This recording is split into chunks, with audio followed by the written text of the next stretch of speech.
When Vladimir Putin speaks, James Creedon listens. Proof now in Media Watch. You tuned into that one.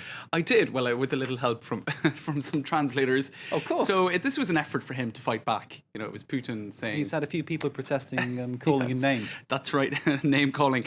And but the thing is, you know, this was a chance for a serious sort of conversation with the public. Over 4.5 hours of talking to people. And what were people talking about on... you know, do you see these white ribbons here? First of all, Yeah. Putin said during that, they look like condoms. You know, He which is thought pretty he thought contemptuous. people were wearing condoms. He said these white ribbons, which were a symbol of the protest movement. He said, I thought they were something to do with the AIDS movement, condoms. Okay. But he said that, but a lot of people were talking about how smooth-faced he looked for a man of his age. He does look like he's been Botoxed or something. Well, actually, this we'll get to that. We'll get to that later. But the Botox thing, absolutely, it was the trending topic on Twitter today. People, instead of talking about Putin or Russia or all the issues that he brought up, people were talking about Botox. In fact, if we have a look at some of the tweets online, this particular journalist says, "You guys are you having fun?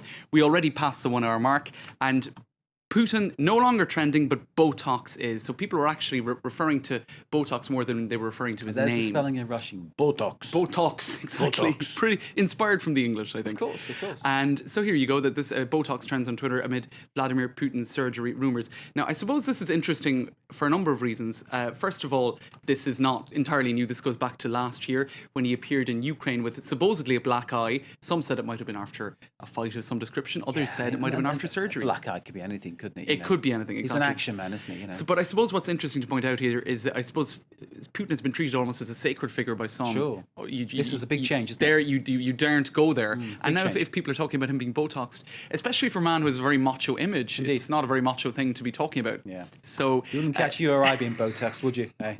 Not at all. Not at all. So there you go. I think it was a pretty indicative sign of the times in a way that people were talking about his appearance and possible plastic surgery more than anything else on Twitter today. He does look different, though, doesn't he? He does look different. He does. He definitely does. No two ways about it. Yeah. Okay. Tell us about these accusations that are in the British press. Yeah. That one Monsieur Nicolas Sarkozy has called David Cameron an obstinate kid on the issue of Europe. Right. Now, it started in this Canard Enchaîné, French satirical weekly. Weekly. He didn't say it to his face, according to them. He said it to his own people. He said, Cameron is behaving like an obstinate kid. But the thing is, this comes after, let's have a look online here, because the Daily Mail was leading last week with a supposed snub. Le snub! Le snub. Okay. Snub, right. Which actually didn't really happen. It was totally blown out of proportion.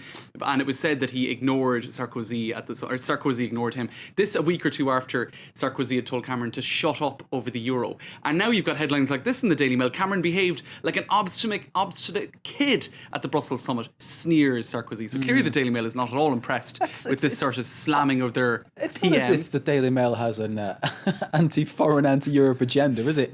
Not He said really, with his not tongue in really. his cheek, you know. Not really. They're totally neutral here. And I thought what was quite funny is obviously the Daily Mail isn't impressed with this, don't touch King David. Yeah. The Guardian, for their part, is saying, well, is Cameron an obstinate kid? That's a very Guardian approach to it. Fair question. Let's poll our readers. And the readers, not surprisingly, think that he is an obstinate kid. So you can see here two very different approaches, two very different newspapers. And I thought this tweet was pretty interesting. Au revoir, entente cordiale. Bonjour, you need to shut up, you obstinate kid. So I suppose a sign of the times. Okay, there we go. And, brings us neatly to... You got a bit more bashing the British by the French. Brings us neatly to yesterday's headline of Charlie Hebdo, not known for its reverential front pages. Mais qui veut des Anglais dans l'Europe? Who wants these English people in Europe? Who wants someone in Europe anyway? So I'll give you a look at that there.